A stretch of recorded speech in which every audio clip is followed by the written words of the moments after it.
Splatterhouse 2 on Sega Genesis. This is a game I've been wanting to play for years, though I told myself I wouldn't even try it until I've played the first game. Well, I'm not getting a PC engine anytime soon, so fuck it.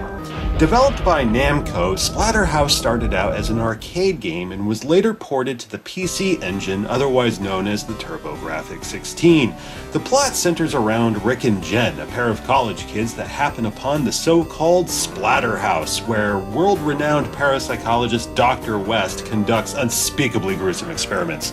Jen is abducted by something, while Rick finds an ancient mask that imbues him with power, all while encouraging the young lad to embark on a kill-crazy rampage through the mansion. Splatterhouse 2, a Mega Drive/Genesis exclusive up until 2008 when it was released on the Wii Virtual Console, picks up right where the first left off. Basically, it pulled a Mario Brothers where it's like, bitch be in another castle, and you're like, twatty bollocks. It sounds cliche, but what the hell. The mask gives Rick a pep talk and we're off and running. I dig the setup and how it's presented. These graphics are slick and stylish, but this shot goes on forever. I mean, my god, it's like make with more text or show us some truly heinous shit. Is that too much to ask? Alright, on with the show. Like the first game, it's a side-scrolling beat-em-up. We have 8 wicked levels of unbridled mayhem. Levels are comprised of 1 to 5 stages, and there's a shit ton of monsters looking to swallow your soul. Just look at all this chaos. It's fucking awesome. These graphics look great for the time. Stages are detailed, showing off some impressive atmospherics like rolling fog and flickering lights, not to mention thunder and lightning. This all seems so familiar. We have a protagonist that looks like Jason Voorhees, stages that scream Evil Dead, villains straight out of a Lovecraftian nightmare, and blood. Lots of it. The soundtrack is killer. Pun intended. It has an energetic, almost mischievous tone that is both fun and catchy. I feel it's worthy of a vinyl release. Rick has some cool weapons at his disposal. There's a 2x4 where you smack enemies into the background. Jesus. Then you have this giant bone where you literally bust some heads, as well as a chainsaw, a shotgun, and a severed head. This is some wild shit. The enemies are grotesque. We have these weird-looking zombie creatures, screaming jackrabbit mutants, severed hands, fish monsters, ghouls that reverse your controls, and... oh, yeah, the bosses are another story entirely. You have some stage hazards, common stuff like pits, spikes, acid, and whatnot. Keeps you on your toes, as does level 4. By God, this took me by surprise.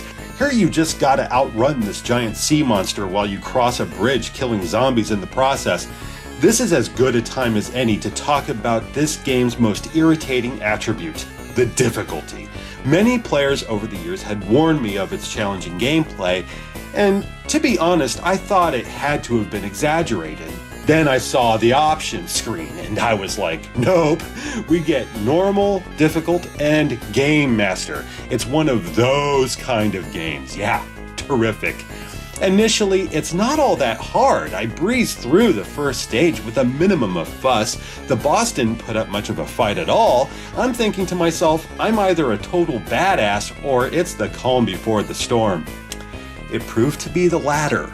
Level 2 was a bit harder thanks to these screaming purple people eaters. They're so annoying. Once you get their attack pattern down, you're aces, but that scream, they only scream when they jump, which is all the fucking time when you reach level 3. Just fucking die. Level 3 is when I really started losing my shit. Aside from these shrieking purple pricks, there's these pools with murderous fish, and it's just... you know what, this level is pure trial and error. Eventually you'll get the timing down and move on, but then we have the boss. That is some righteous insanity right there, folks. Once you've endured that headache, it's off to level 4. This is hell. This is a longer level too, made up of 3 stages. The first is the bridge, followed by a trek through the wood where we have pits, zombies, and the aforementioned ghosts that reverse your control. If you don't shake them off, they'll just keep coming until the gameplay slows to a crawl. Makes it more epic, I feel. Still, this stage can go fuck itself. You see, whenever you die, you gotta start back at the beginning of the stage, and that's fine. Totally fair. You have infinite continues, but it will send you back to the beginning of the level. Again, this is fair, though it adds to the fuck factor in a big way, making it past 2 or 3 grueling stages only to reach the boss with a single hit point and no more lives is downright heartbreaking. Even worse are the pits. You don't fall to your death as I imagined. Instead, it takes you to another stage. At first, I was excited. I'm like, hey, alternate paths. Maybe this one's easier. No, I'm a fucking idiot. If anything, this stage is even harder. Oh, but the best part is that when you die here, you're stuck here until you run out of lives. No way. After a while, I finally got my shit together and made it to the boss. By this point, I was so frustrated that it took a hot minute to figure out his pattern. Of course, I died over and over again. It was agonizing. I mean, we're talking the adventures of Batman and Robin kinda hard. Eventually, I beat him and I damn near threw a party. Then I saw this. You gotta be fucking kidding. And this is where I've remained for almost a week now. I've been trying, but no luck. Thankfully, there's a password system, so I don't have to play the first 3 levels again, but it gave me an opportunity to see what lies ahead. I am so screwed. I know this isn't much of a review, seeing as how I've played little more than half the game. Regardless, Splatterhouse 2 is a title that demands attention.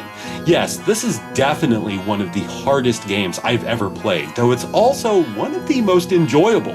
Splatterhouse 2 is much like Rick's Hell Mask. It's powerful, wicked, and absolutely thrilling.